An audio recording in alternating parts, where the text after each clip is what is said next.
Thank you. It's kind of a lot to live up to, so here we go. I'm glad that you're here tonight. I'm glad that you're tuning in from the bar or at home or wherever you are, especially on a night like tonight where so much feels kind of dark out in the world. And you might be thinking, mental health, mental illness, is this really what I want to be talking about tonight? Bear with me. I do think it's something we should be talking about tonight because it's affecting all of us in so many different ways. And I hope that while tonight might bring up some things that are a little bit more difficult to think about, I hope that in the end, what we can do and what we can talk about will ultimately be helpful and uplifting for you. So I always welcome the opportunity to talk about mental illness because so often mental illness is a sneaky little monster that you don't know you have until it's all up in your grill trying to destroy your life. You know, unlike other diseases, mental illness cannot be tested by a blood test or an x-ray.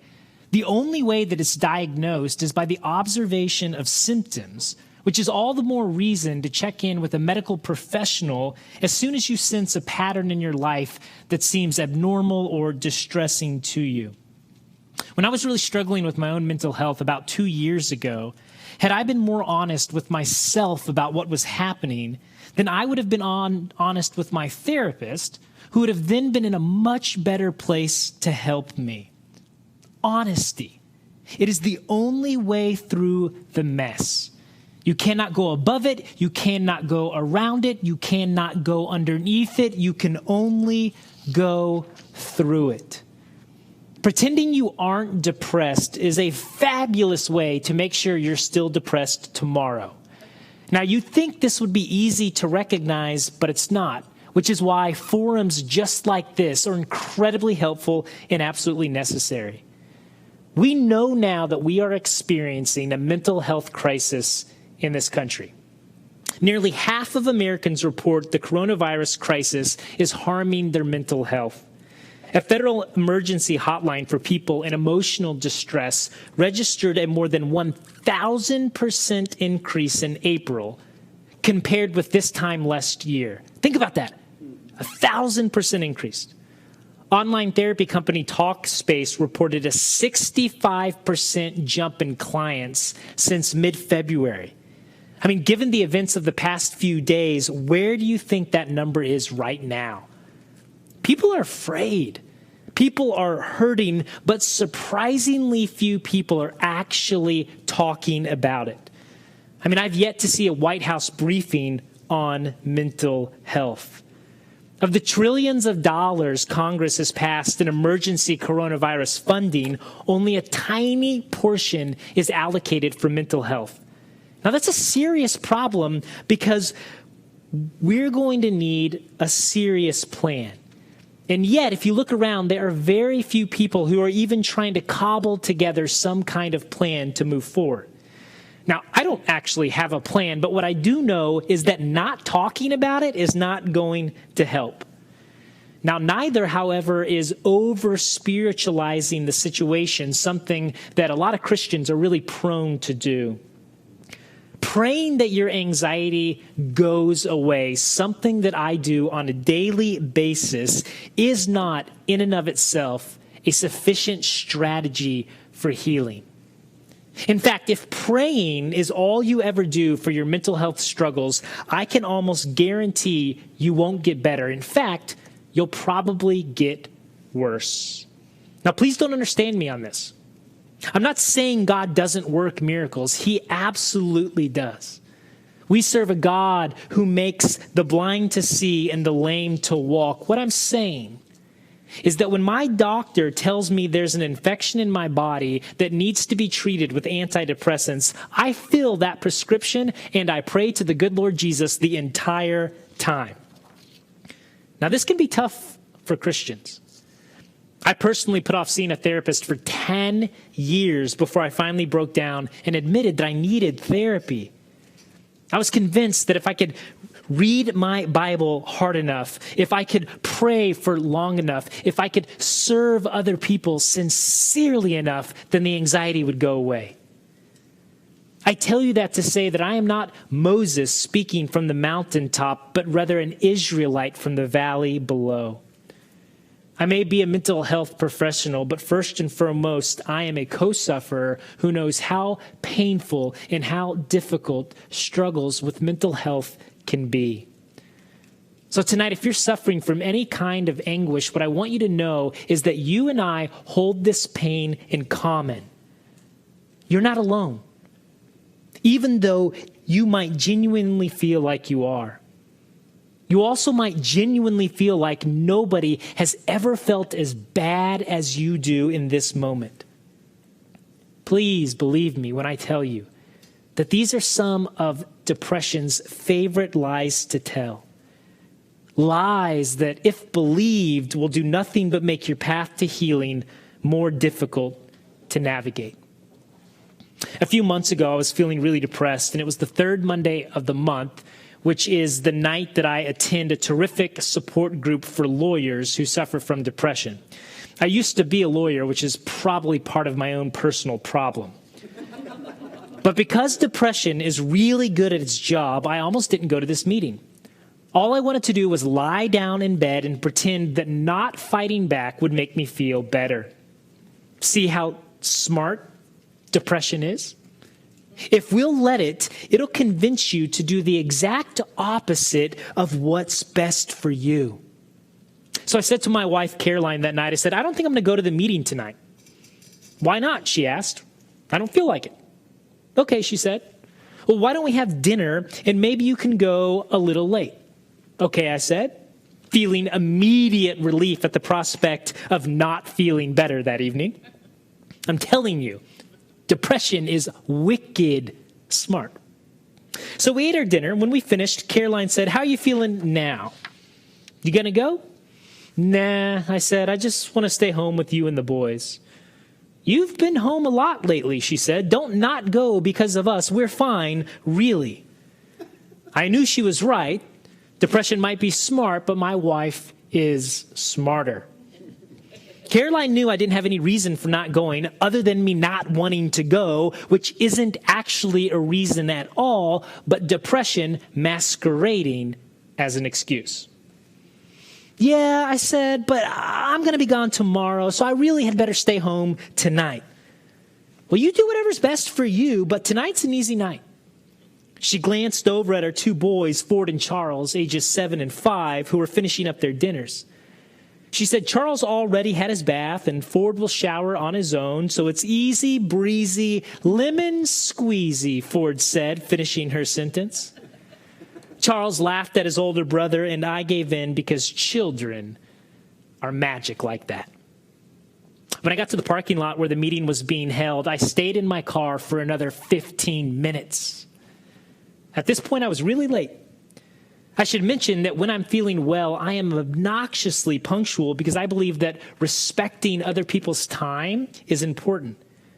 But depression isn't only smart, it's enormously powerful.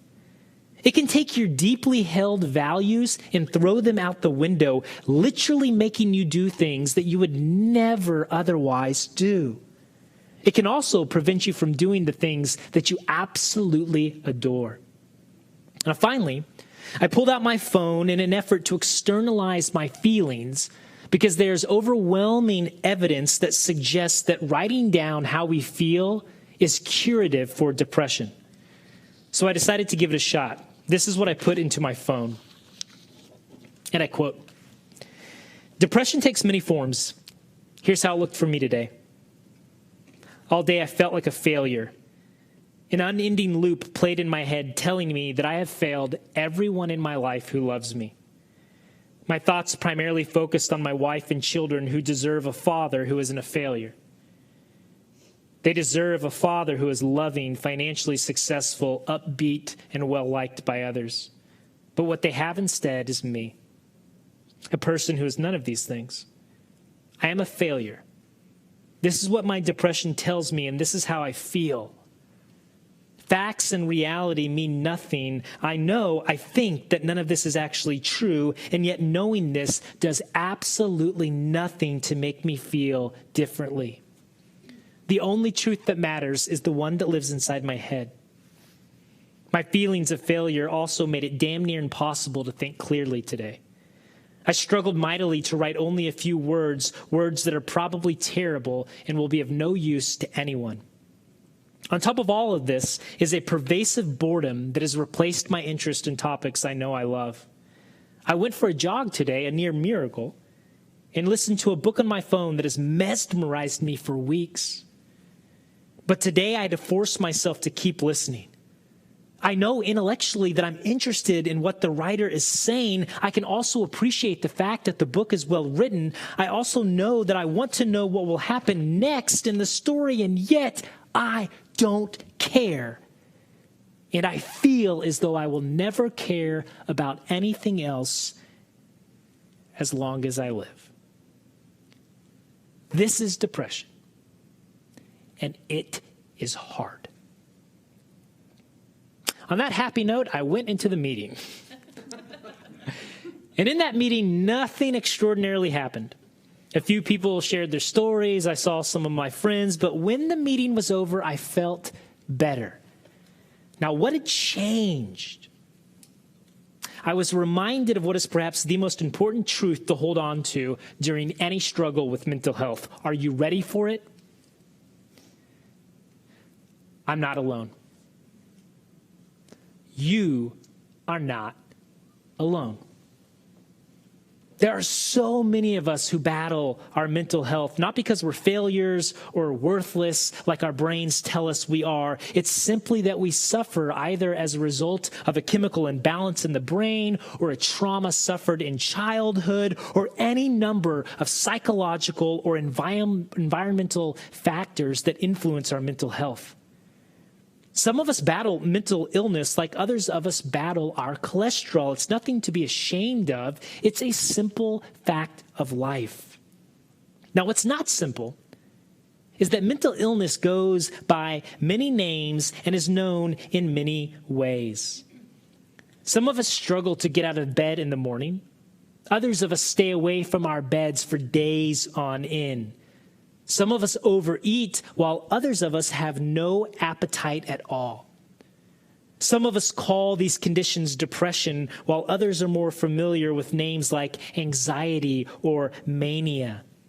Some know it by the way it affects their relationship to food, and they call it bulimia or anorexia nervosa.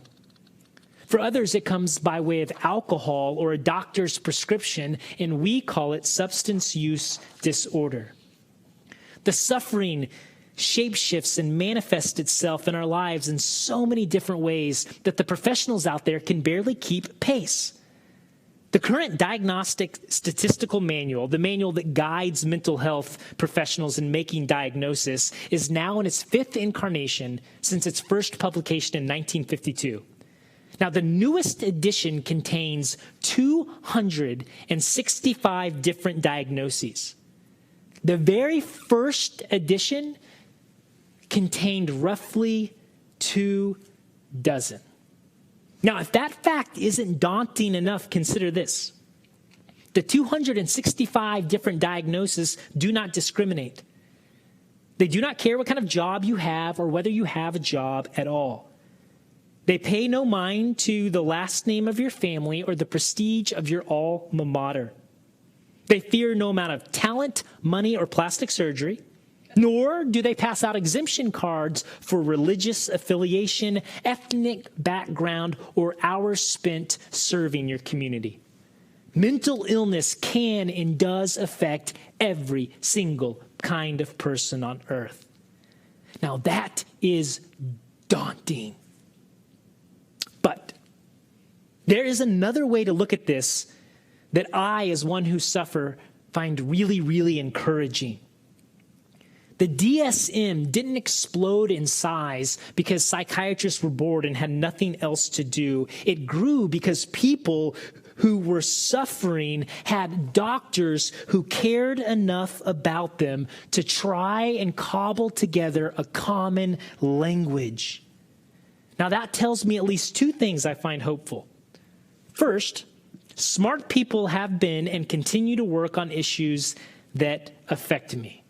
I like it when smart people work on issues that affect me.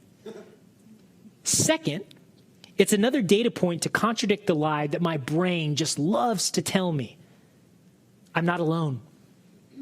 If I were, the DSM wouldn't be hundreds of pages long. I'm not alone. You are not alone.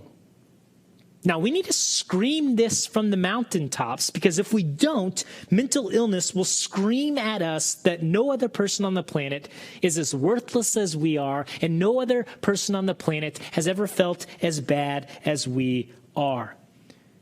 And this voice will be powerful, and this voice will be convincing, but this voice will be untrue, because we're not alone, we never have been, nor will we ever be.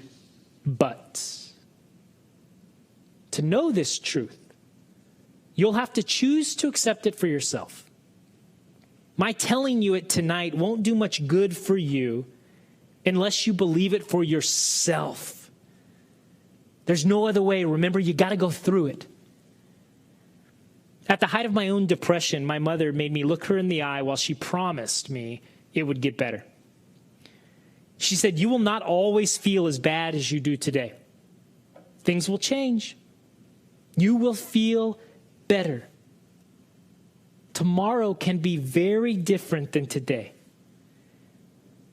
By the grace of God, I chose to believe my mom. And I'm standing here tonight because I want you to believe her too. All right. So what's mental health?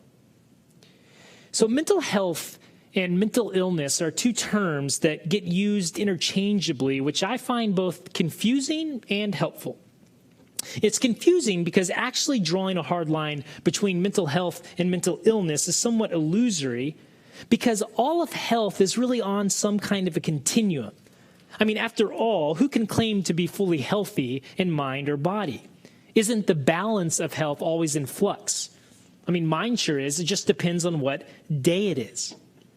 So the distinction is helpful because there's obviously a difference between someone who suffers from a serious mental disorder like schizophrenia and a person who does not.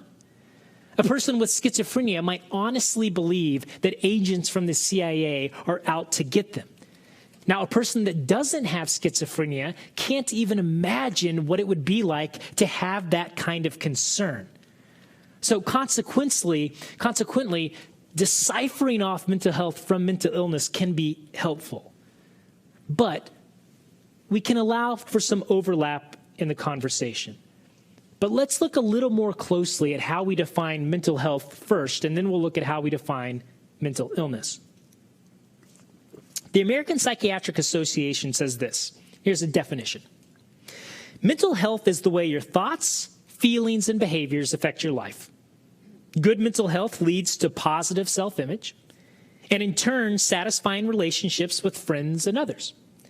Having good mental health helps you make good decisions and deal with life's challenges at home, work, or school. I think that's a pretty fair definition. So let's look at the first part. It affects our thoughts, feelings, and actions, right? If we have an overall positive and sort of balanced thought life, then all of us can understand that this will bleed out into the other aspects of our lives, enabling us to live happy, peaceful, and productive lives. Now, if, however, our thought patterns become toxic and warped by whatever symptoms we have from whatever mental illness we suffer from, then this is going to prohibit us from entering into these peaceful and engaging relationships with other people and ourselves. Now, what's critical to understand, and I wish we had more time to talk about this, is that mental health is not so much about what happens to us as it is about how we interpret what happens. Right? This is why two different people can have the same experience but come out of it feeling very differently about it. Okay? So our mental health is not totally determined, as Freud might have said, like this happened to you, here's going to be your outcome. Mental health is about how we take the information, how we experience the events, and then what we do with them. Our minds are so powerful. So mental health at a base level is how we think, affects how we feel, which affects how we act. Okay, they go on to say good mental health leads to a positive self-image. What does that mean? I can tell you this. During one of my depressive episodes, I was unable to go to work. And I expressed to a friend of mine how frustrating this was for me because not going to work made me feel worthless. And I recounted to him how my kindergarten-age son had, on the way out the door for school, he turned around and he looked at me and he said, "Dad, what time do you leave for work?" That innocent question nearly brought me to my knees. And it was all I could do to keep myself together until he left. And when he did, I cried like the helpless person that I believed I had become. One of the hallmarks of depression is taking an overly negative view of oneself. A single setback, a minor mistake at work, or a relapse in symptoms can jumpstart a negative loop of self-defeating thoughts that make it very difficult, if not impossible, to gain an accurate picture of oneself. Now, on the flip side, when a person is mentally healthy, they know they are worthy of love and respect, not only from themselves, but from other people, regardless of their circumstances. A person in good mental health can separate their self-worth from anything else that's happening in their lives. When you're in good mental health, you can understand that simply because you're a human being, you have value. You don't need achievement and you don't need public recognition. Understanding this allows you to see your characteristics, to feel good about your own talent, to believe that you are unique in this world. For a Christian, this specifically means we know that we are loved unconditionally by the God of infinite grace and mercy, who takes us up in his arms and he looks at us and says, "You are my beloved child," for no other reason than you exist. You see, similarly, my son's love for me didn't depend on whether or not I was actually going to go to work that day. Like God, he just simply loved me, and he wanted to ask a question about my life because he cared about my life. That, in and of itself, should have reminded me that I had value, but all I could focus on was the fact that I wasn't going to work, which meant I had no value. A mentally healthy person can receive the loving bids from others and allow those to help them see themselves for who they actually are. Deeply cherished. Now, after I recounted to my friend this exchange that I had had with my son, he had this to say. "I have those days too, Ryan. Days when I feel like nothing I do actually matters. Days when my job feels like a total joke. It's on those days I remind myself that Jesus Christ, the Jesus Christ, knows me and loves me. And you know what?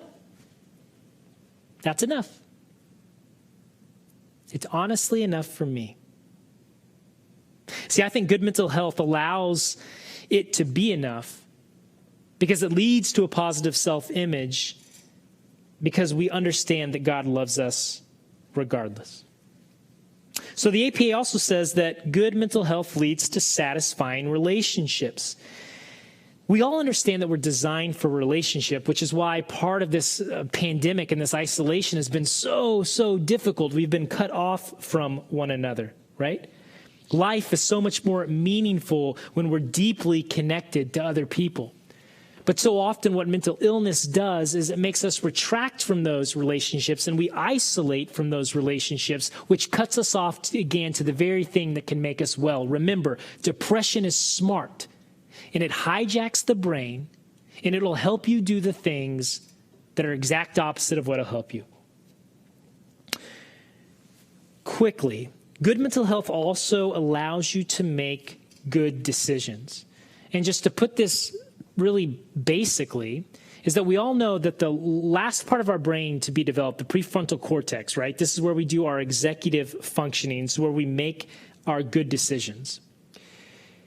That part of the brain is also the part of the brain that is the most susceptible to stress. So when we are overloaded by stress or any other form of mental illness, our executive functioning gets impaired. So anyone that's ever suffered from a legit panic attack will tell you that the ability to understand that they're safe or the ability to make a good decision goes completely offline because that part of the brain is shut down. This is why also when somebody maybe with a bipolar 1 who's in a manic condition will go out and spend $50,000 on furniture or something, $50,000 of which they don't have, because in that moment when their brain is in that heightened state, they cannot make good decisions. So good mental health allows us to stay in a place where we can think prudently.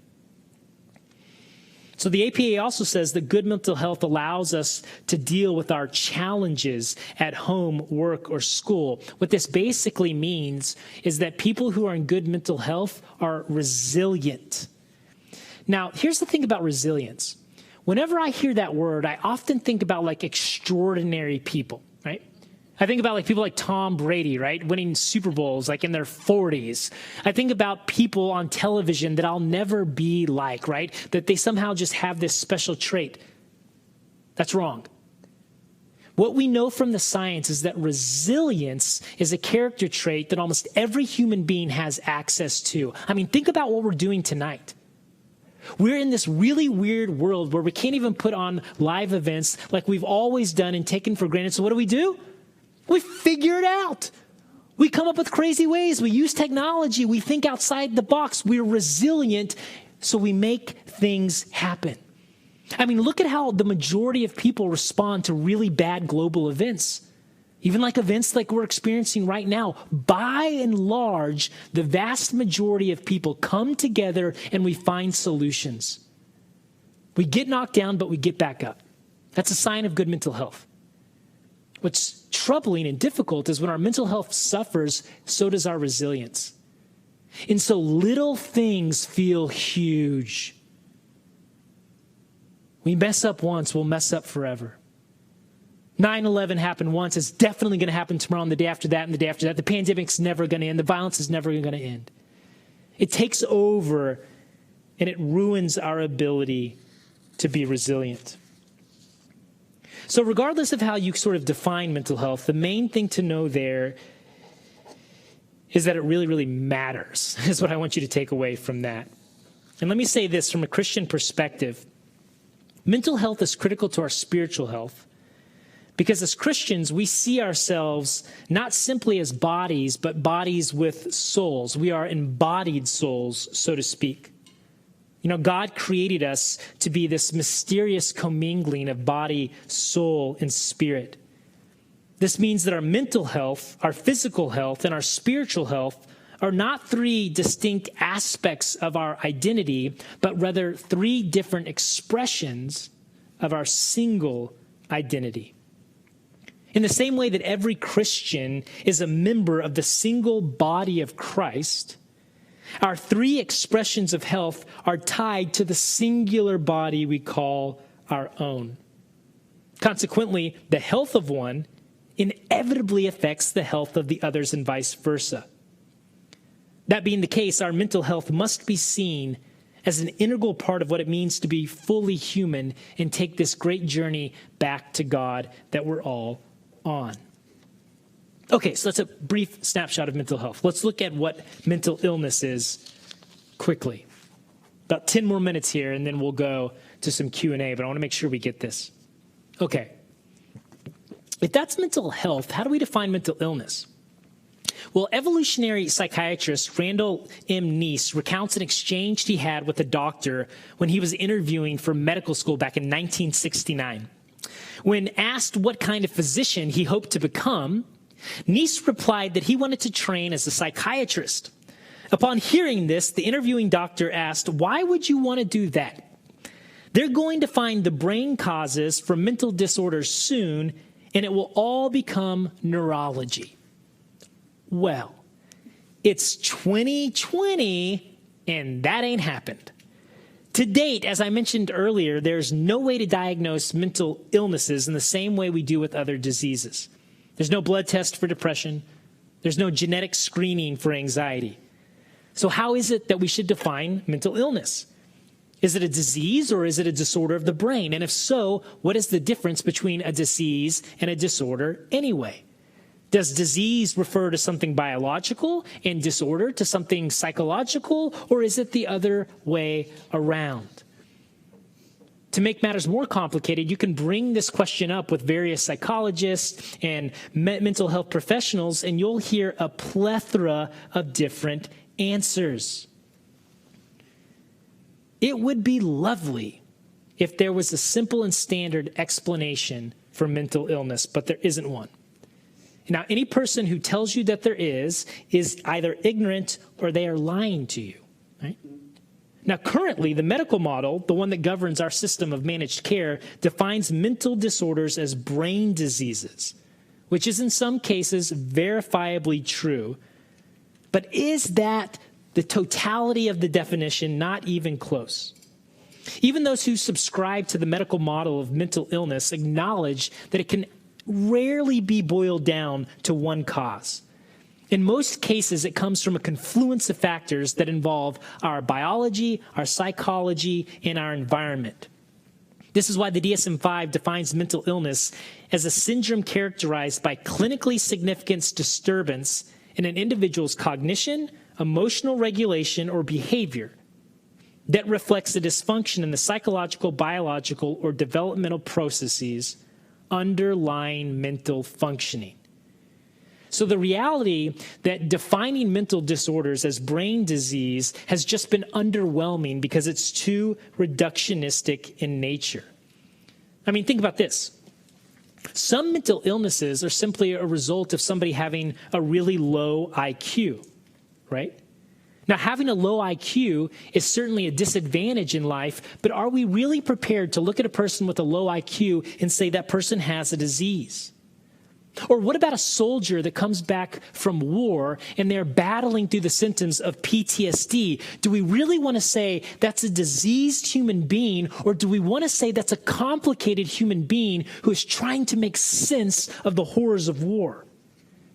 The same question can be asked for a victim of sexual assault who's now suffering from insomnia. Are we really prepared to look at a woman and say, because you were raped, you now have a disease? Or are you just a human being that, again, is trying to process what it means to have your body and your soul violated in the worst possible ways? So while it may be true that these disorders are in fact diseases, it's also true that we don't label them such by biological evidence, but rather by observing clusters of symptoms.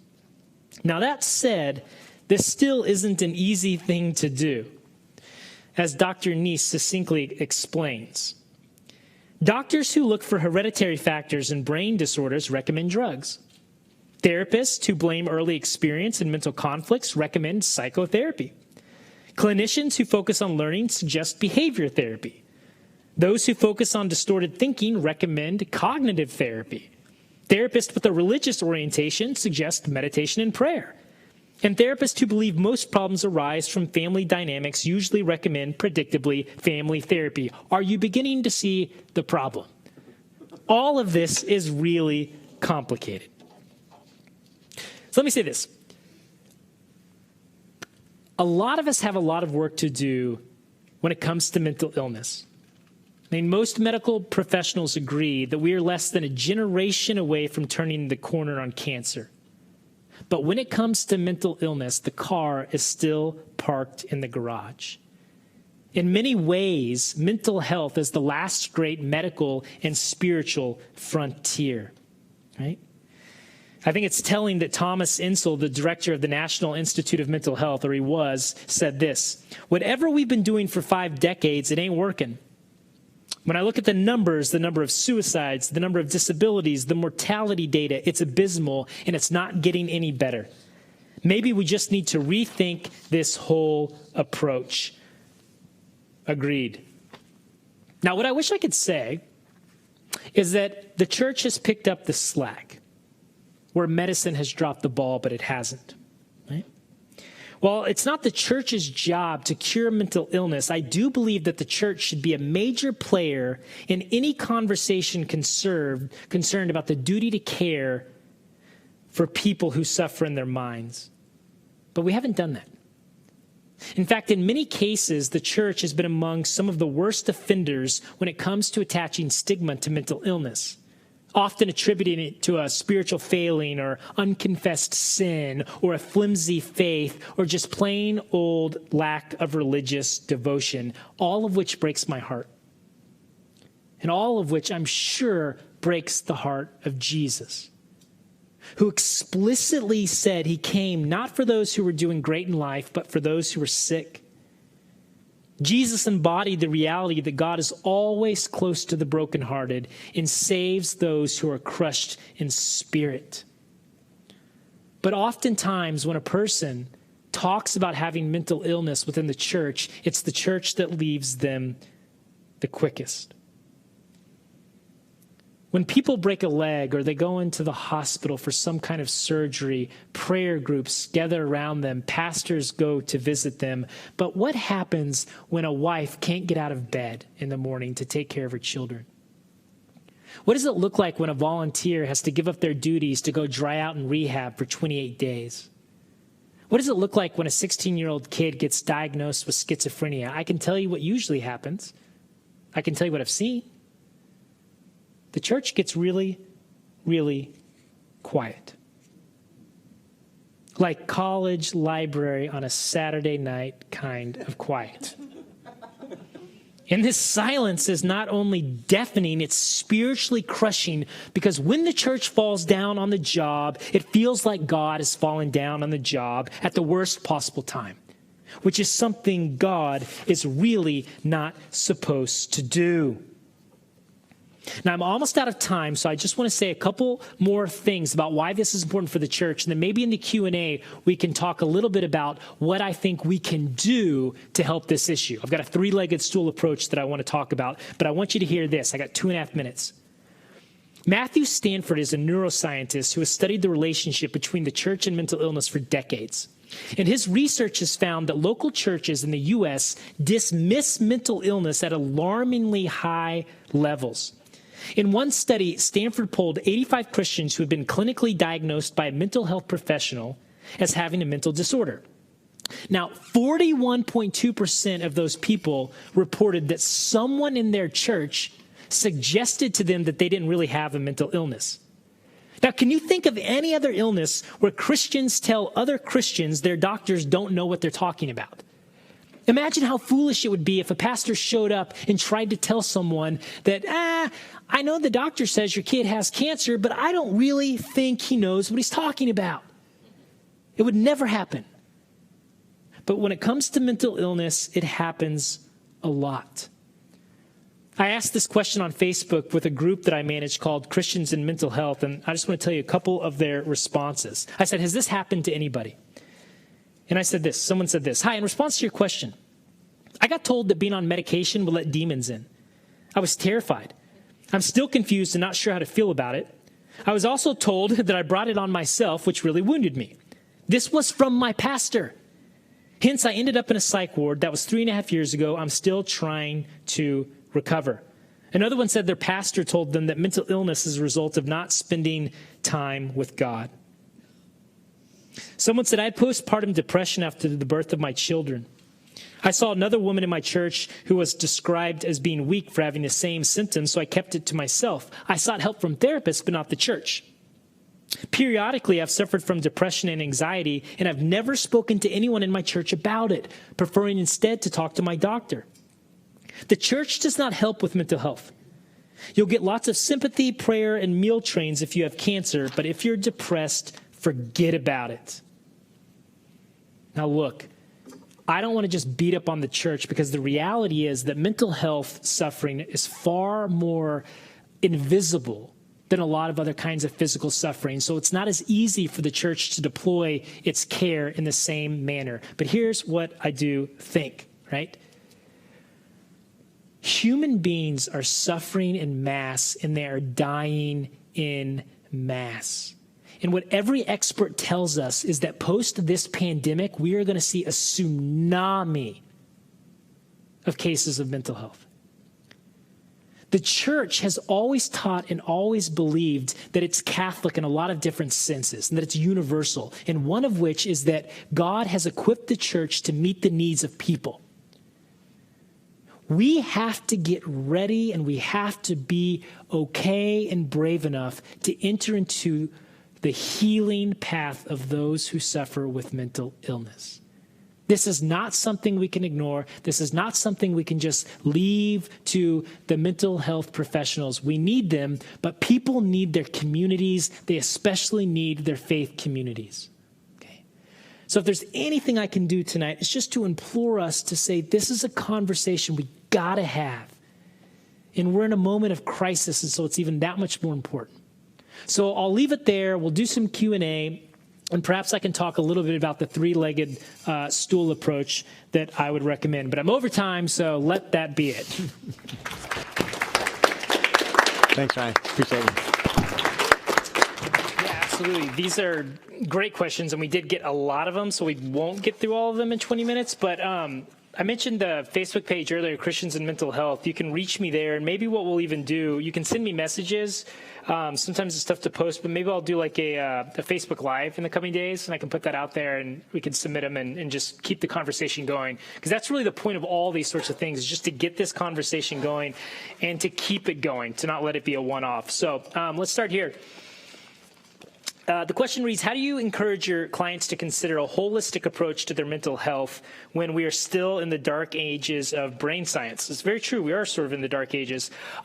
So like in the 70s, a guy came along named George Engel who said, look, we're being too reductionist in how we look at sort of brain disease or mental health. And he's the one who proposed the biopsychosocial model, which you probably all learned about in your Psych 101 course, which is to say, look, a human being has to be considered in the totality of their context, right? So we have to consider biology, which we all understand, our psychology, how we think, and our social lives, which is like the environment and our relationships that we're in. And then I would add another one, which is our spiritual life.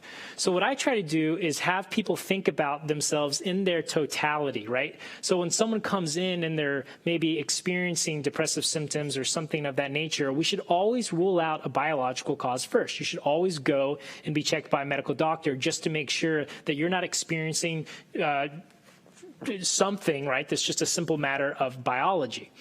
We've got to look at all of it. So let me give you a more personal example. Here's how I tend to do it. I think of my bio, my psycho, and my social, because I have to make it unique to myself. So biologically, for me, I take an antidepressant. I have to do that. That's something I struggled with for years, but it's something that I have to do. That's part of my biology. My brain needs that. I do that every single day. I also have to exercise, right? I also have to watch, either drink no alcohol at all or a very little, because I've had issues with alcohol. It's got to be very, very specific. I know that when I'm depressed, I withdraw from relationships. So when I notice that I'm isolating, that's a symptom. There's something going on there. Relationally, I've got to get involved. You've got to see yourself as a total human being in the complexity of how God has made you. It's not just about one factor. Sometimes it is. I should say that about half of the people that come in with like standard variety depression, with an antidepressant, most of those symptoms are relieved. But really, the best way to go is for a person to get biologically checked out by a medical doctor, that engage in psychotherapy, and then if it's needed, to add medication to that, right? So the problem is most people that I see when they finally seek psychotherapy, all they've tried is they've gone to their primary doctor and said, I don't feel well, and they prescribe them a drug, and then they're just taking medication, and they're not combining that with some sort of psychotherapy. What mental health medication can do is relieve symptoms, but what they don't do is they don't cure issues, and they don't get to the core of psychological issues. So medicine combined with therapy is typically the best holistic approach. This says, sometimes when we are depressed, authorities and structures can be brutal to us. I was mercilessly fired during an episode. Any advice? How should bosses respond? See, this is such a good question. We are living in an age where stigma is thick around mental health. I'll say this quickly, and it doesn't apply in every single situations, but for most it does. The ADA protects people in the same way that it protects other disabilities. So a mental health issue isn't something that you ought to be fired from. But what we have to do is we have to talk about this more, and we have to normalize these struggles. So many of us do. 1 in 4 Americans every year will experience a mental health struggle. This is not something that's just a tiny little part of the population. And here's the other thing. We have this narrative running in society that if a person has a mental health struggle, they are invalidated then from doing so much else in society. It's like we need to push baby over into a corner because they can't handle anything. No. These are wildly treatable conditions, and we have to learn to be not only more tolerant, but accepting and uplifting of people. Oftentimes, a person who struggles from a mental health condition, their greatest strength is very, very closely tied to that vulnerability. So if you're fired, I'm very, very sorry for that, but the ADA ought to protect you. My brother took his life from deep depression.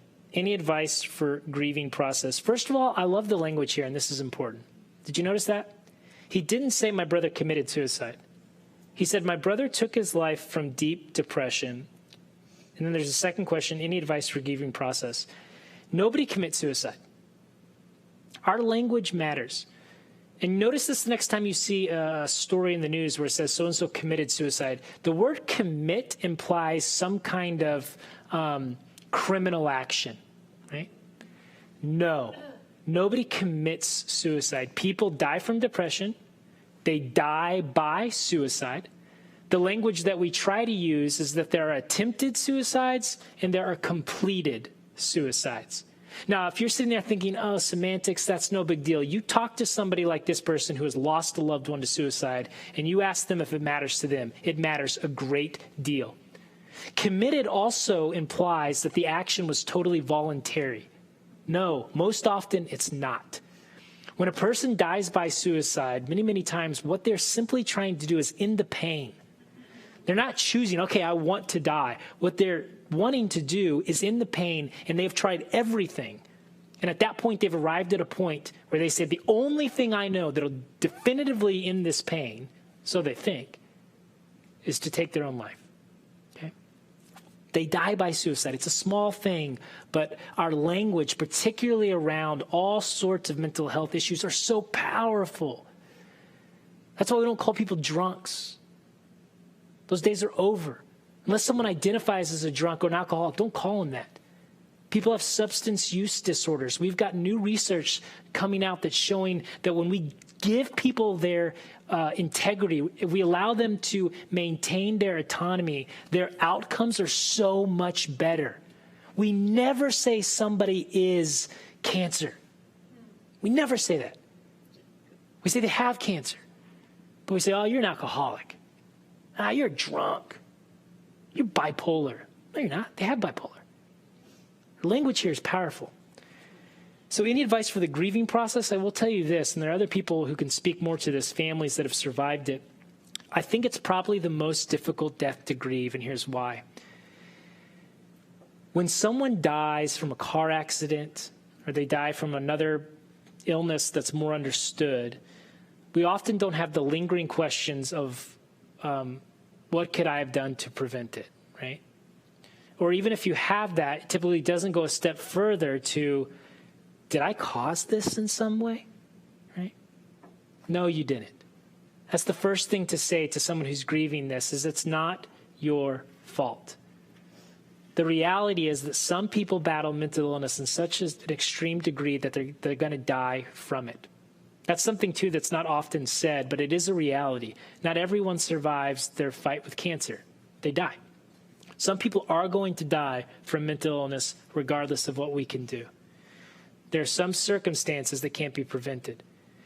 So if I can say anything in this short amount of time is process it with a therapist, talk about it, but understand that it's not your fault.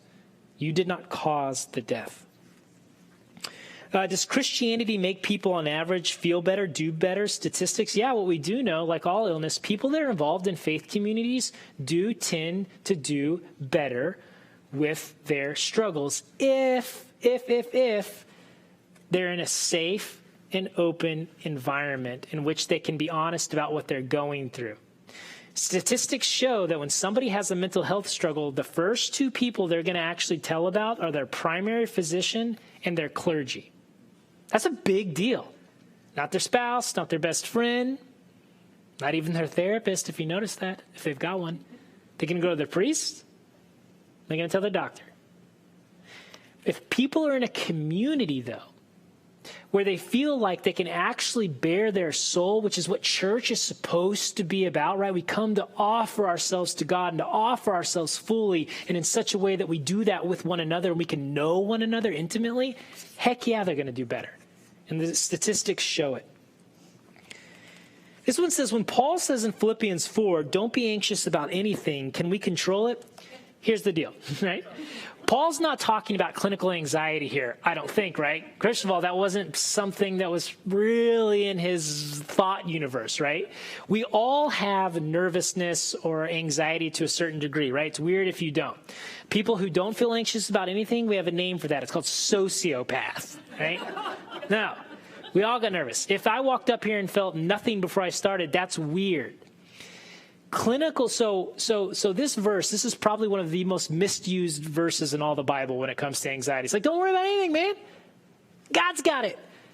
No, my brain is spinning uncontrollably out of whack. I trust that God's got it, but now I'm feeling even worse because you're telling me that Paul says not to worry about it, and I can't stop worrying about it. So now I'm so bad that now God's judging me for we got to stop that. No. Yes, this is important. God is in control. Is God going to win out in the last day? Hell yeah. Does God love you? Is God going to stand by you? Absolutely. Is God going to take away your clinical anxiety? I don't know. He doesn't cure every disease. We don't have a God that says, right, I'm going to make you whole in every single way in this moment. What we have is a God who hangs on a cross who says, whatever it is that you're going to go through, however dark it gets, I'm going to be right there with you. And I'm going to suffer alongside of you. And I do promise that there will be a day where I will alleviate your pain. Paul is not speaking to clinical generalized anxiety disorder, okay? Pray about it. Remember, like I said earlier, I pray about my own issues every single day, but that is not all I do. I seek out professional help. This is such a juicy one. And I in this book that I have this book coming out that y'all are so kind to mention. It comes out January 5th, 2021. And I talk about this, but the question is this: did Christ share in mental struggles? And then they have a hyphen. It says depressed in garden, ? Okay, so do you remember the scene, right? He's in the Garden of Gethsemane, right? The night before his death, and he's praying, right?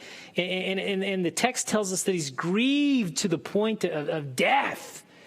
And he's begging his brothers, he's begging his disciples, please stay awake, just please pray for me. And he's freaking out, right?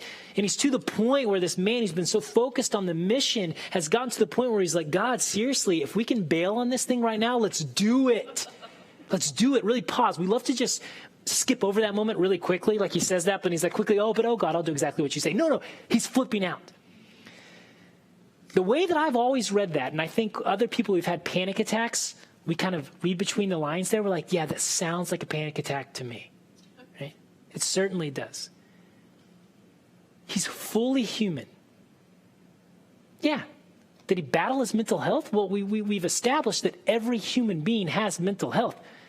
Now, did he have a mental illness? I'm not saying that, right? Especially not in a church. Like, I don't know, right? I'm not going to go that far. But did he understand pure terror? You bet he did. You bet he did. He's there with you. That's been important to me when I've been on the fetal position in the ground. What are the signs of, or how do you know if someone is suicidal?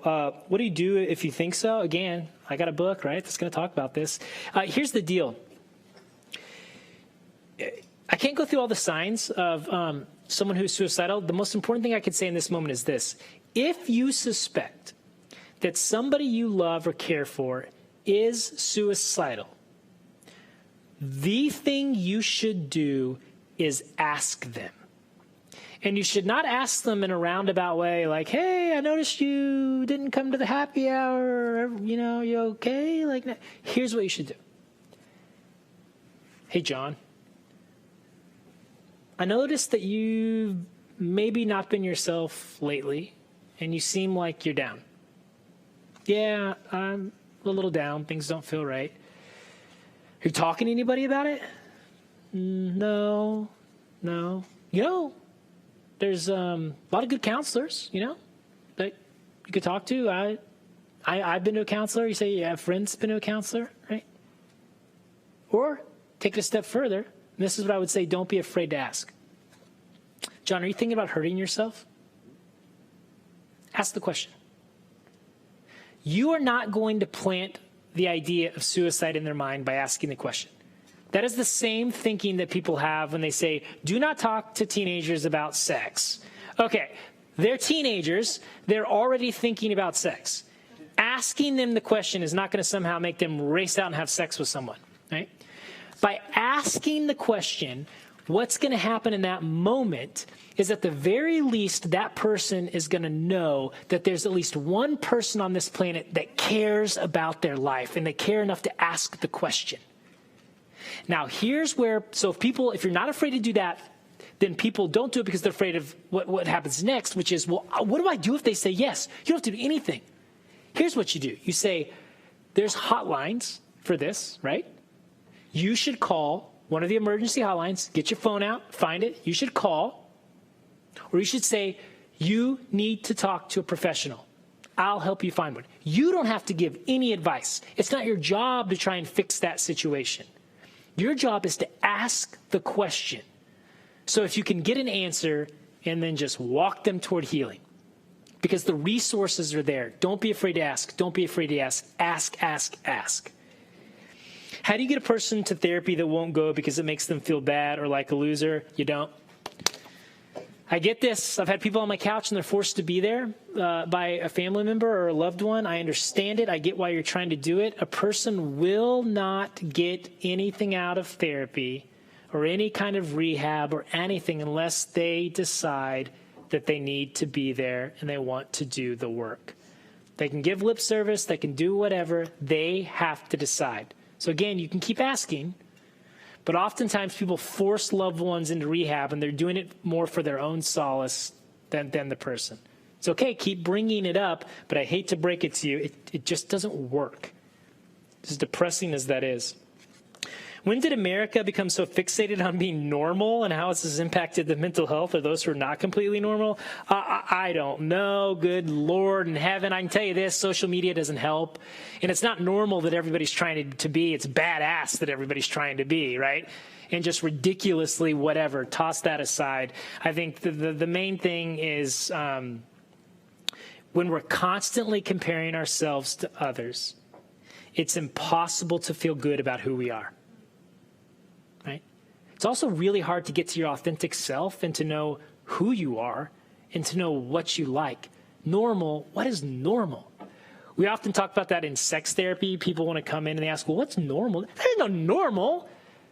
There's a bunch of diversity out there. What ain't normal? Be yourself. Be yourself. How much does family history affect our lives of mental health? A good deal. We know that there's a genetic component to almost all of this stuff. It doesn't always carry the day. But this is the reason a mental health professional most often in an intake interview is going to do a good family history, because kind of mapping out that genogram and seeing what's come before you, right? If we know that there's a biological aspect to most of this, which there often is, then it can be very helpful to know at least 2 generations back what has gone on there. This is specifically true with those who battle substances and specifically true with schizophrenia and bipolar disorders. So family history does matter. Now, it's not determinative, like we said earlier. It doesn't mean that just because your dad or your mom or your grandfather were depressed that you're going to be, but it is a thing. Should Christians push government for more resources for mental health? And says WWJD, what would Jesus do? Yeah, I mean, I think so. I mentioned earlier that in these corona relief packages, there's very small amount of funding for mental health. Yeah, the reality is I'd be two-faced if I stood up here and talked about this. Now we should all get out there and do this sort of thing and not be honest about the fact that most of this is dramatically underfunded. So even for those who have insurance, right, it's hard to find the provider that takes your insurance. And even then you don't get to necessarily pick your provider. And if you don't have insurance, it makes it all that more difficult.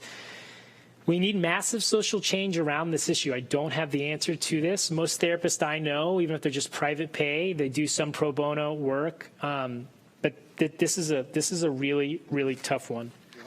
One more question. Okay.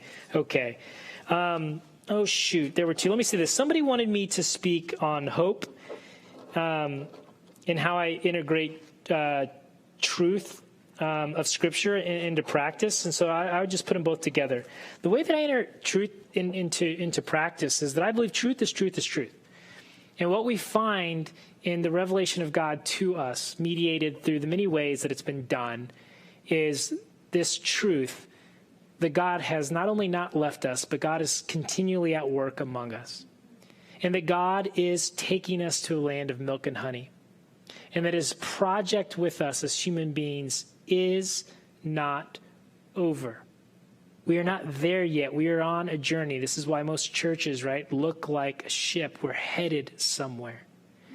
And so what I have seen time and time again, not only in my own life, but in the lives of people who have come in and sat down in my office, is statements of de facto misery. This is the end. There is no getting out of this. The situation is too dark. My habit is too deeply ingrained. I can go no further. And what I have seen over and over again is that the Imago Dei that God placed on each and every one of us, the Spirit, is a spirit that has infinite resilience. We were made to return to God. We have come from God and we are headed back to God, and deep down we know it. And even though it gets buried underneath a lot of pain, a lot of anguish, and a lot of history, it's there somewhere. And if we can do the work, and if we can stay committed, and we can stay faithful, and we can connect ourselves to all the resources that are there to help us, we can find it again. And in that, we can begin to know that God is not through with us. I said you're not alone. You're not alone. God is with you, and God is not done with you. The pain you got tonight doesn't necessarily mean you're going to have that pain tomorrow. Okay? That's it.